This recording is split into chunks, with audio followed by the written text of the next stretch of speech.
침착함이라는 하나님의 성품을 훈련하는 달입니다. 앞에서 말씀드린 것처럼 이 침착함이라고 하는 것은 앞에 지난달에 다뤘던 올바름이란 성품의 결과로 나타나는 태도들입니다. 올바름이란 뭐라고 그랬어요? 올바르다는 기준은 시대에 따라서, 나라에 따라서, 상황에 따라서, 사람에 따라서 기준이 달라요. 올바르다고 주장하지만 여야가 다르고 진보와 보수가 다르고 올바르다는 기준이 다 달라요. 사람마다 올바르다는 기준이 달라요.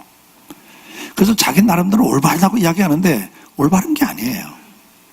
그래서 그 유일한 기준은 하나님 말씀이고 그 다음에 그 말씀에 의해서 나보다 남을 존중하라고 그랬기 때문에 상대를 배려하고 생각하면서 결정하는 게 올바름이라고 말씀을 드렸어요.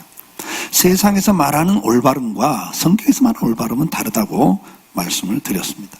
자, 이렇게 다른 사람의 입장에서 생각하고 이해하고 배려하는 그래서 공정하게 행동하는 것이 올바름이고 그 올바름의 성격에서 묻어져 나오고 또 그것이 더 깊어지는 것이 침착함이다. 침착함이란 말과 행동에 있어서 경솔하지 않고 신중하고 차분하게 하는 것을 말하는데, 그러면 이 침착함이라고 하는 것은 어디서 옵니까? 마음의 평정에서 와요. 마음이 평안할 때, 마음이 안정되어 있을 때 침착함이 오죠. 여러분들 막 불안하고 두렵고 막 화가 나 있는데 침착해져요? 막 불안하고 두려울 때는 사람이 조급해져요. 막 화가 났을 때 침착해집니까? 그때는 막 안절부절 못하고 뭐 그냥 표현이나 행동이 과격해지죠. 이게 침착함이라는 것은 이 안정된 심령에서 와요. 오늘 본문이 뭐라고 그러세요? 주께서 심지가 견고한 자를 평강하도록 지키시리니 그래요. 이 평강은 마음이 견고한 자에게서 오는 거예요. 마음이 흔들리면 평강할 수가 없죠. 그 심지가 견고한 사람이 누구예요? 주님을 신뢰하는 사람이 심지가 견고한 사람이에요. 우리가 마음이 평정이 없으면 어떤 일이나 사람의 관계에서 흔들릴 수밖에 없어요. 침착하지 못하면 큰 일을 당할수록 일을 그르칠 가능성이 크다는 것을 우리는 너무나 잘 알고 있어요. 어떤 상황 속에서도 생각과 감정과 의지가 침착할 필요가 있어요. 침착하지 않으면 힘든 문제와 상황을 처리하지 못하고 어려움을 견뎌내지 못해요. 그러면 결국은 침착해야 되는데 침착은 어디서 오는가? 결국 우리 마음이죠. 마음에서부터 침착이 와야 되는데, 그러기 위해서는 어떻게 해야 됩니까? 어떤 상황에서든 간에 내 마음이 평안하도록 만드는 작업이 필요하죠. 자, 이사야 7장 2절에 보면 이런 말씀이 기록되어 있어요. 같이 읽어봅시다. 어떤 사람이 다윗의 집에 알려 이르되 아람이 에브라임과 동맹하였다 했으므로 왕의 마음과 그의 백성의 마음이 숲이 바람에 흔들림 같이 흔들렸더라. 마음이 흔들려버려요. 뭐예요? 전쟁의 소식이 들려오니까. 여러분들이 어느 때 마음이 막 흔들려요? 어느 때 여러분들은 마음이 흔들려요? 경제적으로 어려움을 당할 때, 아니면 누가 막 끼리끼리 모여갖고 나를 욕하고 깎아내리고 모함할 때, 마음이 막 흔들리죠. 막 사람들이 자기들끼리 모여가지고 나를 비난하고 조롱하는데 그걸 들으면서도 마음이 편안한 사람이 있으면 손 들어봐요. 그래요? 흔들립니다, 여러분. 그런 소문이 들리면, 이런 전쟁의 소문이든 어떤 안 좋은 소문이 들리면 마음이 흔들려요. 감정이 흔들려요. 그 흔들리는 상태에서 어떤 말을 하고 행동하면 그건 일을 그르쳐요. 실수하게 돼 있어요. 잠언 29장 20절에 보면 이런 말씀이 있습니다. 내가 말이 조그만 사람을 보느냐? 같이 읽으세요. 그보다 미련한 자에게 오히려 희망이 있느니라. 하나님 말씀을 읽으셔야 돼요. 읽어서 내 귀에 그 말씀이 들어와야 뇌가 기억을 해요. 그래서 자꾸 소리를 내시는 거예요. 그래서 읍줄이라는 게 성경에 자꾸 쭝얼거리란 말이에요. 입 다물고 계시면 안 돼요. 다시 한번 시작. 내가 말이 조그만 사람을 보느냐? 그보다 미련한 자에게 오히려 희망이 있다. 말을 급하게 하는 사람, 미련한 사람이 더 낫다는 거죠. 다시 말해서 말을 급하게 하는 사람들, 생각나는 대로 그냥 말하는 사람들은 미련한 자보다 더 어려운 삶을 사는 거예요. 잠언 21장 5절 말씀 같이 볼까요? 부지런한 자의 경영은 풍부함에 이를 것이나 조급한 자는 궁핍함에 따를. 조급하면 결국은 가난해져요. 인생이 실패한다 그 말이죠. 그러니까 조급하면 결국은 삶이 무너지는 거예요. 그러면 조급하지 않아야 되는데 시편 15장 1절 말씀 같이 볼까요? 여호와여 주의 장막에 머무를 자 누구 오며 주의 성산에 사는 자가 누구 오리까? 하나님 은혜의 보좌에 앉아있는 사람, 하나님 은혜 속에 있는 사람들이 누구냐 이거죠. 5절에 보면 이렇게 말씀을 해요. 같이 읽어볼까요? 이자를 받으려고 돈을 구워주지 아니하며 뇌물을 받고 무죄한 자를 해하지 아니하는 자이니 이런 일을 행하는 자는 영원히 흔들리지 아니하리이다. 이자를 받으려고 돈을 구워주는 사람은 어떻게 해요? 하나님 은혜가 자리에 못 가는 거예요. 이자를 받으려고 돈을 꾼단 말은 뭐냐면 남의 어려움을 이용해서 높은 이자를 받는 걸 말하거든요. 은행 금리 정도 이자 받는 건 뭐 은행에 넣어놓나 뭐 그러니까 뭐 그냥 괜찮다고 해도 그리스도인이라면 정말 형제가 어려움을 겪을 때 돈을 빌려줄 때 그걸 이용해서 이자 받지 말라는 거예요. 그건 악한 일이다 그래요 주님이. 왜? 하나님 내게 주신 물질을 가지고 자기 이익을 챙기는 거니까. 또 무죄한 자를 해하는 자는 하나님 은혜에 있지 못해요. 흔들리는 인생을 살아요. 무죄한 자를 해하는 게 누굽니까? 뇌물을 받고 무죄한 자를 해하는 거나 밥 한 끼 얻어먹고 누구 욕하면서 남을 이렇게 나쁜 사람 만드는 거나 다 똑같은 죄예요 여러분. 그냥 밥 한 끼 사준다고 그 사람 말에 부안해동해갖고 누구를 같이 욕을 하고 그 사람 완전히 바보 만들어 놓고, 여러분요 그건 무죄한 자를 해하는 거예요. 나는 농담으로 한마디 툭, 그 사람 좀 성격이 좀 문제 있어. 아유. 근데 그 말을 들은 사람이 그 사람과 무슨 거래를 할 때 그게 생각나고 그 사람과 거래를 제대로 안 해버리면 그 사람 피해를 보잖아요. 여러분은 무심코 던진 말이지만 그 말 한마디가 누군가를 해하고 있다고요. 그건 죄예요 여러분. 그래서 여러분들이 흔들려 인생이. 그렇게 안 해야 인생이 흔들리지 않는다는 말씀을 하는 거예요. 야고보서 1장 19절 말씀 같이 봅니다. 내 사랑하는 형제들아 너희가 알지니 사람마다 듣기는 속히하고 말하기는 더디하며 성내기도 더디하라.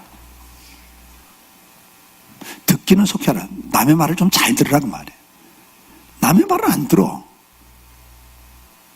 남의 뭐 10번 말해도 귀담아 듣질 않아. 그 사람은 형통할 수가 없어요. 남을 무시하는 사람이거든요. 그래서 이렇게 존중을 할 줄 알아야 돼. 남이 말하면 잘 귀담아 듣고 그 마음을 헤아려야 돼요. 부부간에도 대화할 때 뭐예요? 그 말할 때 그 말하는 의도가 뭐고 그 의미가 뭔가를 헤아려야지. 그냥 건성으로 들어버리면요 그건 상대를 무시하는 거잖아요. 그러나 더 중요한 게 뭐예요? 듣기는 그렇게 잘 경청은 잘해야 되지만 말은 속히 하지 말라는 거예요. 말은 좀 더디해라. 사자성어도 있잖아요. 14일언 10번 생각하고 한 번 말하라고. 인류 역사에서 말 잘못해갖고 설화를 당한 사람이 얼마나 많아요. 말 때문에 가문이 망하고 말 때문에 전쟁이 터지고 이 말 한마디 잘못하는 것이 인생을 망치는 거예요. 제가 말에 대한 설교를 계속 반복을 했습니다. 왜? 그게 인생이 너무 중요하더라고요. 잘 자기를 살펴보세요 여러분. 말을 함부로 하면 인생이 꼬여요. 성경이 계속 그걸 이야기하거든요. 그 다음에 성내기도 더디하라 그래요. 자기 감정 표현을 함부로 하면 안 돼요. 여러분들 이번 한 달 이거 훈련하셔야 돼요. 그렇죠? 예. 그래서 모임에 가서 말을 할 때도 내가 먼저 하고 싶다가 딱 생각하고 그래 내가 맨 마지막에 하자. 이렇게 좀 바꾸세요. 예. 맨 마지막에 다른 사람 이야기 다 듣고 보면요. 딱 요약해서 지혜롭게 말할 수 있어요. 근데 먼저 말해놓고 나중에 민망한 게 참 많아요. 네. 그러면 그거 극복해서 또 고집 부리고 또 자기 주장 펼치거든요. 사람이 점점 인격이 경망스럽게 느껴지잖아요. 가볍게 느껴져요. 그러면 여러분들이 관계가 다 어려워져요. 성경의 원리대로 살면 인생이 형통하게 돼 있거든요. 막 화가 나면 어떡하자? 그때 바로 말하고 그때 바로 행동하면요, 이건 꼭 상처를 줘요. 자, 이번 한 달은 화가 나면 어떡하자? 내일 아침에 화내자. 하룻밤 자고 내일 아침에 화내자. 어지간한 분들은 또 치매기가 있어가지고 아침이 되면 잊어버리니까 괜찮아요. 이렇게 좀 더디해보라고 해요. 더디. 뭐 어쩔 수 없이 하긴 하지만 더디하라고 좀 끊어보고, 아니면 조금 더 10번 하든가 한 번만 해보고. 잠언 16장 32절 말씀 같이 봅니다. 같이 봐요.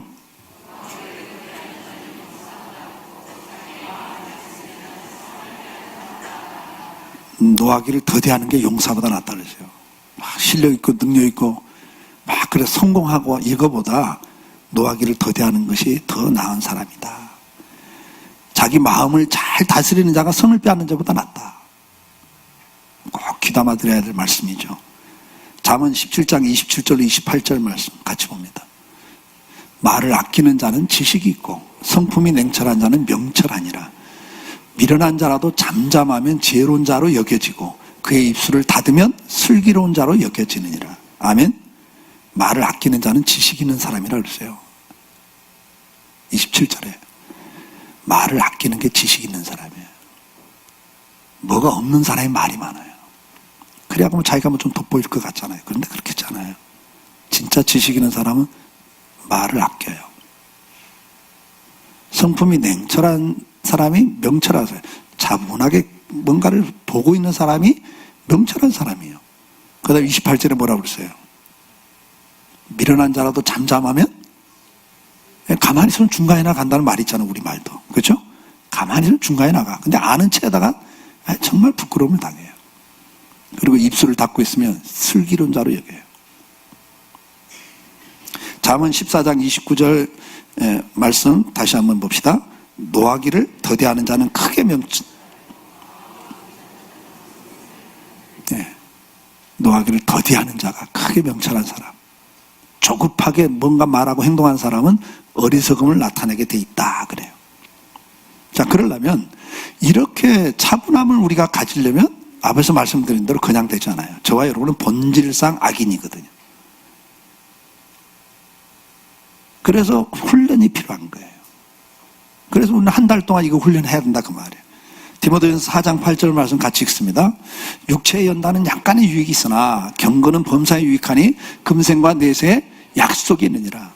육체의 연습은 약간의 유익이 있다는 거예요. 운동도 유익이 있고 공부하는 것도 유익이 있고 어학을 더하는 것도 유익이 있고 기술을 익히는 것도 유익이 있고, 이게 육체의 연습, 뭔가를 반복해서 뭔가를 습득하는 것을 육체의 연습이라 그러는데, 기술을 익히든 뭐 언어를 익히든 뭘 익히든 간에 내가 연습을 하는 만큼 유익이 있다 그 말이에요. 그래서 열심히 사는 거예요, 여러분. 열심히 해야 돼요. 연습은 꾸준히 하는 거잖아요. 반복적으로 하는 거예요. 그거 제일 중요한 거죠. 근데 더 중요한 게 뭐라고 그러세요? 경건의 연습, 경건의 훈련이 이건 범사에 유익하고 생명까지 준다, 그렇게 말씀을 해요. 자, 그러면 우리가 훈련을 받을 것 가운데 가장 중요한 훈련이 뭐라고 그랬어요? 수없이 이야기했어요. 기도 훈련 하셔야 돼요. 기도는 하나님을 믿고 의지하는 신앙의 자세입니다. 그래서 기도가 없이는 우리가 마음의 평안을 얻을 수가 없어요. 우리가 살다 보면 기가 막힐 상황들이 접해요. 말이 안 나오는, 망연자실할 수밖에 없는, 그리고 절망과 좌절을 할 수밖에 없는 상황들을 우리는 겪게 돼요. 살다 보면. 그런 상황에서 다윗은 어떻게 합니까? 시편 40장 1절 2절에 다윗은 이렇게 고백해요. 같이 읽어봅시다. 내가 여호와를 기다리고 기다렸더니 귀를 기울이사 나의 부르짖음을 들으셨도다. 나를 기가 막힐 웅덩이와 수렁에서 끌어올리시고 내 발을 반석에 두사 내 걸음을 견고하게 하셨도다. 여러분 보세요. 기가 막힐 웅덩이에 빠졌다는 거예요. 말도 안 나와. 어떻게 해볼 방법이 없어요. 그러면 여기서 좌절, 절망, 두려움, 분노, 누구 때문에 이렇게 됐으니까 원망, 이래야 되는데 이때 다윗이 1절에 뭐 하고 있어요? 1절에 여호와를 기다렸다. 얼마나 침착해요, 여러분. 그 상황을 기다려요. 여호와를 기다려요. 근데 기다린다는 게 뭐예요? 기도했다, 부르짖었다 그 말이에요. 기다리는 게 그냥 가만히 있는 게 아니고 하나님께 부르짖었다 그랬어요. 시편 42장 5절에 그 절망적 상황 속에 다윗은 이렇게 고백해요. 같이 읽읍시다. 내 영혼아, 네가 어찌하여 낙심하며 어찌하여 내 속에서 불안해하는가? 너는 하나님께 소망을 두라. 그가 나타나 도우심으로 말미암아 내가 여전히 찬송하리로다. 다윗이 믿음으로 골리앗을 향해 나갔던 사람이에요. 생사하복은 하나님의 손에 있습니다. 이걸 믿고 담대하게 골리앗을 향해 나갔던 이 다윗도 계속되는 상황, 기가 막힐 상황들이죠. 생각해 보세요. 믿음으로 충성해갖고 나라를 구국의 영웅이 되고, 그래서 왕이 공주와 결혼을 시켜주고, 이거 얼마나 인생이 잘 나가요.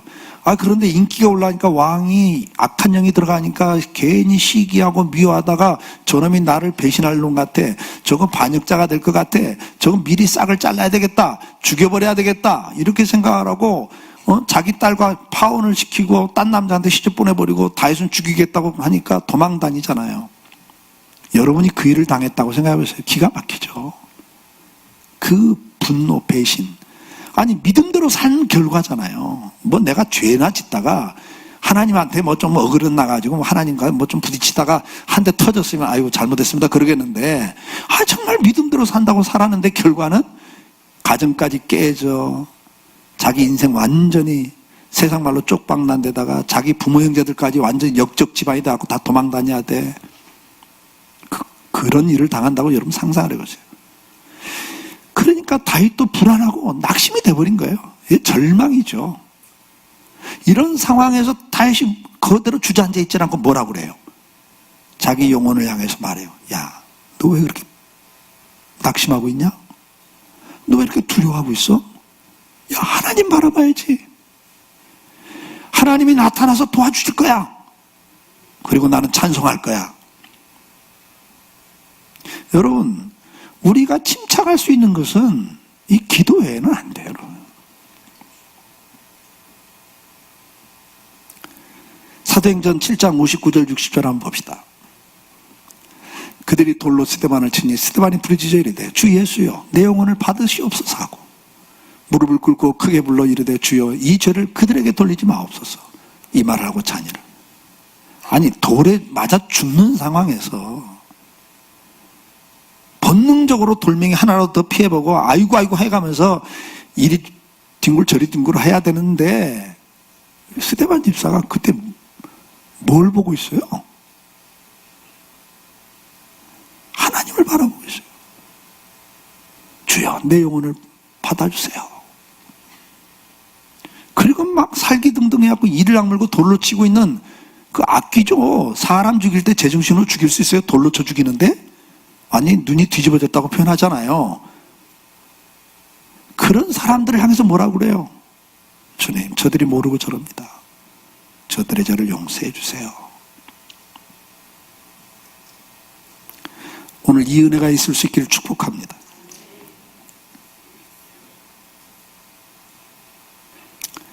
빌립보 4장 6절로 7절 말씀 같이 또 읽어봅시다. 아무것도 염려하지 말고 다만 모든 일에 기도와 간구로 너희 구할 걸 감사함으로 하나님께 아뢰라.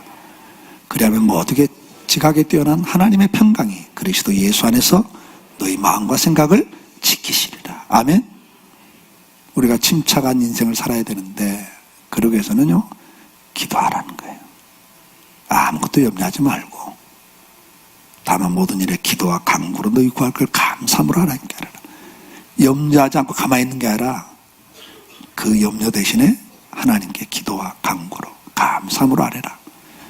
그러면 하나님의 평강이 네 마음을 지배할 거다. 아멘. 우리의 생각과 마음을 지켜주신다고 약속을 했습니다. 우리가 이 침착한 삶을 살아가기 위해서 이제 한 달 동안 계속 훈련할 거 다른 게 아니에요. 지금 5년 전부터 계속 제가 여러분들에게 메시지 전한 건 다른 게 아니에요. 우리가 주님과 동행하는 삶, 주님 안에 거하는 삶, 내 안에 와 계시는 하나님과 더 깊은 교제를 나누는 삶에 대해서 5년 동안 말씀을 나눴습니다. 제가 35년을 목회하면서 보니까 가장 중요한 게 뭐냐니까 하나님과의 관계예요. 이거 안 되면요. 그래서 예배 제대로 못 드리는 사람들 보면 다 인생이 무너져 가더라고요. 방법이 없어요, 여러분. 아무리 똑똑하고 잘나도 소용없고 아무리 능력이 있어도 소용없어요. 하나님과의 관계가 어긋나면 인생이 어긋나요. 예배가 기쁨입니까? 예배에 눈물이 있습니까? 회개가 있습니까? 매일 주님과 동행하는 삶에서 그분의 지도를 받고 계십니까? 그게 안 되면 인생이 어긋나더라고요. 제가 목회를 하면서 인생을 살아오면서 그래서 제가 은퇴를 앞두고 계속 묵상하는 가운데 그런 말씀들을 증가하게 됐어요. 세계의 격리교로 들으면 안 돼요, 여러분. 우리가 매일매일 삶 속에서 어떻게 침착합니까? 일시적인 흐름이나 상황이나 소문 등에 휘말리지 않는 성도가 되기 위해서는 어떻게 해야 됩니까? 말씀이 있어야 되는 거예요. 시편 119편 105절 말씀을 같이 봅니다. 시편 119편 105절 말씀. 주의 말씀은 내 발의 등이요 내 길에 빛이니이다. 여러분들이 하루에 300번 이상 선택을 하고 살아요. 이렇게 할까 저렇게 할까, 지금 할까 나중에 할까, 만날까 말까. 하루에 300번 이상 선택을 해요. 그리고 그 선택들이 조합이 돼서 여러분 인생이 만들어져 가는 거고 그 결과가 인생 결과가 나오는데, 순간의 선택이 10년을 조합합니다는 카피라이터가 있는 것처럼 어떤 것은 여러분 일생을 결정짓는 일들이 너무 많은데 그냥 기도도 없이 말씀도 없이 그냥 내 생각나는 대로 내 경험 가지고 지식 가지고 상황 봐가면서 판단하면 인생이 어떻게 되겠어요? 근데 주의 말씀이 내 발의 등이래요. 내 길을 비춰주는 빛이에요.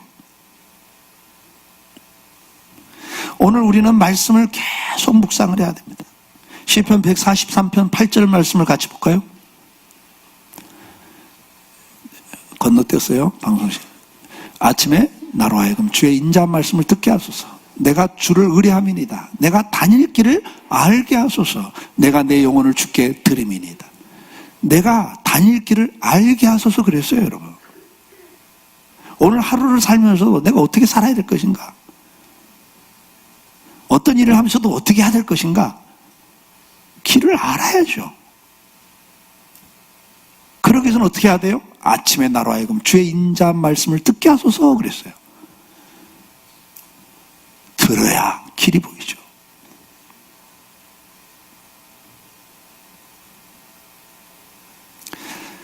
우리가 살다 보면요, 참 고독할 때가 있고요, 내일이 불안할 때가 있어요. 야곱처럼 아버지와 형을 속이고 형이 분노해갖고 죽이겠다 그러니까 그냥 야반 도주하듯이 도망을 쳐나왔죠. 그 얼마나 불안하고, 혼자 도망쳐갖고 광야에서 돌을 베고 잠을 청하는데 잠이 오겠어요, 여러분? 외롭고 춥고 불안하고. 내일이 보장돼 있어요? 내일 다 보장돼 있잖아요. 두려움이 있어요. 그럴 때 그가 주님을 만나요. 창세기 28장 15절에 주님께서 그에게 이런 말씀을 해주세요. 오늘 저와 여러분에게 주시는 말씀이죠. 내가 너와 함께 있어. 네가 어디로 가든지 너를 지키며 너를 이끌어 이 땅으로 돌아오게 할지라. 내가 내게 허락한 것을 다 이루기까지 너를 떠나지 아니하리라 하신지라. 아멘. 아멘. 시편 1장 1절로 3절 말씀. 이건 정말 중요한 구절이에요. 시편 전체의 결론입니다, 이게. 시편 전체가 뭐예요? 생사화복, 희노애락을 다 거기 기록해 놨어요. 인생을 사는 데 나타나는 모든 생사화복과 희노애락이 시편에 다 기록되어 있는데 그걸 딱 줄이는 말이 뭐예요? 복받는 사람과 저주받는 사람이 있다. 그거예요. 복받는 사람은 어떤 사람이고 저주받는 사람은 어떤 사람이냐? 악인은 저주를 받고 망한다. 결론이 간단해요. 복받는 사람은 시냇가에 심은 나무처럼 형통하다. 딱 그렇게 결론을 짓는데, 그럼 복 있는 사람과 악인이 누구냐 그 말이죠. 복 있는 사람은 하고 뭐라고 그래요? 악인들의 길을 따르지 아니하며 죄인들의 길에 서지 아니하고 오만한 자의 자리에 앉지 않는다 그랬어요. 여러분 이게 쉬워요? 저나 여러분 죄인이에요. 가만 내버려두면 이렇게 간다니까요. 악의를 꾀합니다. 남 잘 되는 거 좋아하지 않고 남 은근히 깎아내리고 은근히 모함하고, 여러분 말이 다 삐뚤어져 있어요. 악의가 있어요. 악이라는 건 다른 게 아니에요, 여러분. 남 잘 되고 축복하는 게 아니고 남 은근히 깎아내리고 은근히 무시하고 은근히 좀 안 됐으면 좋겠다 그런 마음 가지고 말 한마디 던지는 게 다 악이 아닙니까? 사촌이 땅 사면 배 아파. 그게 악이에요, 여러분. 그게 저와 여러분 본질이라니까. 가만두면 나도 모르게 죄 짓고 있잖아요. 교만한 자리에 딱 가서 앉아 있지 않아요? 그런데 그게 악인들인데 결국은 이 사람들은 하나님의 심판을 면하지 못한다 그랬고 망한다 그랬어요. 복 있는 사람이 누구냐고 말이에요. 복 있는 사람은. 그 2절에 나와요. 복 있는 사람은. 같이 읽어요. 오직 여호와의 율법을 즐거워하여 그 율법을 주야로 묵상하는도다. 아멘. 여러분 인생이 형통하시려면 방법이 없어요. 아침 저녁으로 말씀을 묵상하셔야라고 말이에요. 매주 문자로 2주에 암송할 말씀 보내줘도 보지도 않아. 왜 이렇게 귀찮게 날마다 문자 보내냐 여러분. 이거 예? 교회 밴드를 통해서 시편 매일 보내줘요. 좀 영어로 할 사람 영어로, 좀 쉬운 말, 그 다음에 개혁성경 3가지를 보내드려요. 들여다보는 사람이 한 40명밖에 안 돼. 그렇게 목사가 5년을 설교해도 내가 빨리 은퇴한다니까. 말을 안 듣는데 뭐. 참 저는 가슴이 아파요. 정말 안 해요. 아침에 눈 뜨면 제가 그랬잖아요. 마태, 마가, 누가, 요한 공간 가운데 하나 선택해서 예수님의 행적과 말씀을 직접 보면서 좀 묵상해보라고. 그리고 예수님처럼 한번 살아가 보려고 애를 써보라고. 예? 그리고 하루, 초대교회 교인들은 세례받은 교인은 무조건 하루 3번 주기도 했는데 우리도 한번 주기도 3번 해보자. 목사도 알람 해놓고 하잖아요. 누구 만나 식사하다도 알람 울리면 화장실 갔다 올게고 가서 기도하고 와요. 그러면 되는 거예요. 오래 걸리지도 않아. 5분이면 끝나. 근데 그것도 안 하면서 어떻게 여러분 영혼이 지탱이 돼요? 어떻게 형통한 인생을 살아? 그러니 침착하지 않고 말도 쉽게, 행동도 쉽게, 화도 쉽게 내고. 인생이 어떻게 돼? 바람에 나는 겨와 같다 그랬어요. 4절에. 악인들은 바람에 나는 겨와 같이. 인생이 불안전해. 항상 안정이 안 돼. 뿌리를 못 내려. 뭔가 열심히 하는데 날아가. 결과가 손에 안 줘요. 그런 삶을 살면 되겠어요? 좀 아침에 공간보험 묵상하고 저녁에는 시편 띄워주면 그거 가지고 좀 묵상하고, 중간에는 주기도 갖고 하고, 그리고 그 중간중간에 또 아까 설교했잖아요. 주님 앞에 나가는 기도. 주여 나를 불쌍히 여겨주세요. 그저 길을 가면서도 주님 나를 불쌍히 여겨주세요. 주님 은혜를 베풀어 주세요. 주님 도와주세요. 그러다 누가 입원했다 소리면 주님 치료해 주세요. 지금 수술한대요. 주님 도와주세요. 화살 기도라고 그러잖아요. 바로바로 기도하는 것. 무슨 약이 들으면 기도할 생각해야지. 아이고 수술 받았대. 그래서 어떡하다고. 우리가 생각을 바꾸고 삶을 바꿔야 여러분 인생이 복된 거예요. 목사가 그렇게 설교를 5년 동안 해도 안 하면 여러분들 하나님 앞에 갔을 때 부끄럽지 밖에 없잖아요. 너 그렇게 내가 주의 종을 부지런히 보내고 부지런히 말을 했구만. 너는 그렇게 듣지 않냐? 여러분 인생에 순종이 없다면 무슨 의미가 있어요? 네, 교만이죠. 그래서 이렇게 하면 3절이 뭐라고 그래요? 그는 시냇가에 심은 나무가 철을 따라 열매를 맺으며 그 잎사귀가 마르지 아니한 같으니 그가 하는 모든 일이 다 형통하리로다. 그러나 4절부터 안 나와 있어요. 안 띄워드려요. 그러나 다 알잖아요. 그러나 악인은 바람에 나는 겨와 같도다. 인생이요 불안해요. 그리고 하나님의 심판을 견디지 못하느니라 그랬어요. 사랑하는 성도 여러분, 이번 한 달 우리가 다른 거 훈련할 거 없어요. 침착하게 인생을 살아가야 돼요. 그러려면 어떻게 해야 됩니까? 말씀을 우리는 묵상을 해야 되고 기도해야 됩니다.